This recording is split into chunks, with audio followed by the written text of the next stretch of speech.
好，我是勿觉发现勿好出门往面膜课。咁么今朝呢，带大家来看一栋老洋房哦。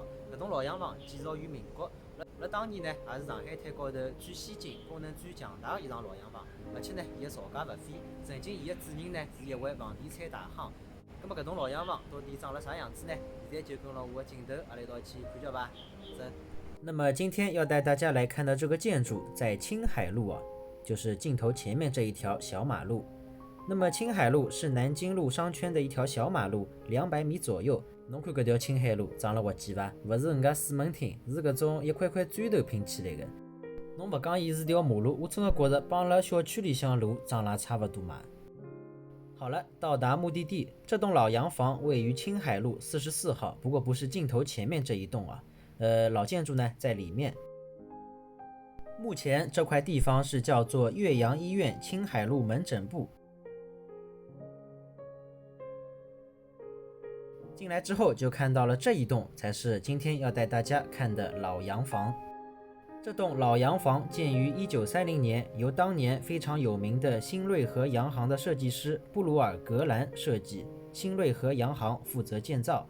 它坐北朝南，建筑面积3021平方米，钢筋混凝土结构，一共有3层，外墙面用淡绿色与黄色相间的釉面砖，屋顶设计为平面，典型的西方建筑风格。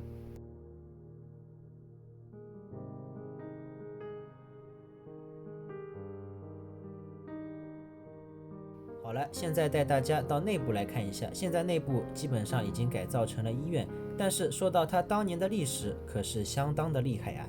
这栋房子原来的主人是当年上海滩著名的房地产大亨周湘云的住宅。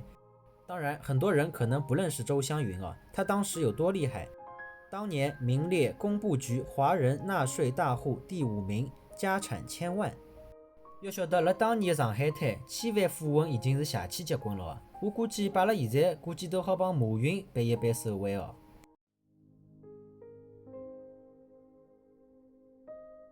墙壁上很多的水墨画啊，不知道是不是当年留下来的。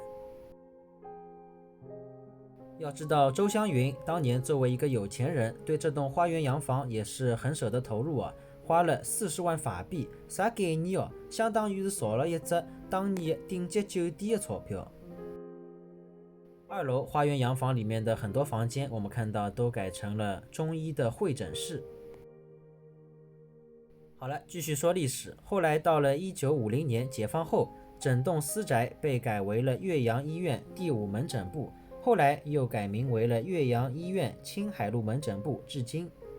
哇，这个阳台真的是超大呀！不知道当年周湘云在阳台上面会做什么呢？那很多人就要问了，这个老洋房现在看下来挺平平无奇的呀，也没有什么好像很先进、功能很强大的地方呀。没错，你现在当然已经是看不出任何痕迹了，但是在当年，这栋洋房功能强大，在上海滩都可谓是首屈一指般的存在啊。一个是有电梯，要知道当年除了外滩一带的银行大厦和洋行大楼，一般私宅里啊极少安装电梯，而周家的这栋房子一共只有3层楼，居然也安装了电梯，选用的是 OTIS 进口电梯，真的是有钱任性啊。说到电梯，它就来了。现在看好像不太像啊，但是我们看到左边啊，这边有楼层显示，还有按钮，是不是就感觉像电梯了呢？除了电梯功能强大，当年周家也是少数能够用上抽水马桶的大户人家哦。就连走廊里的痰盂也是抽水痰盂，用完之后只要用脚轻轻一踩阀门，痰盂即刻就被冲得干干净净。而且很有意思的是，这栋老洋房曾经还有3个秘密的保险柜，除了主人，谁也看不出安在哪里。有钱人家嘛，还是把钱看得比较重的。看完了洋房，再来外面看一下花园哦。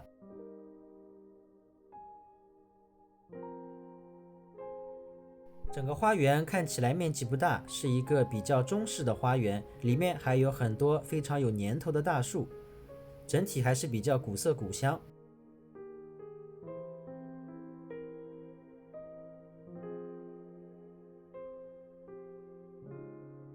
好了，那么大家觉得这栋曾经上海滩上面数一数二的花园洋房怎么样呢？也可以在评论区告诉秋裤哦。喜欢秋裤的也可以点个赞、点关注，也可以在下方评论区与秋裤进行交流哦。我们下个视频再见吧，大家再会。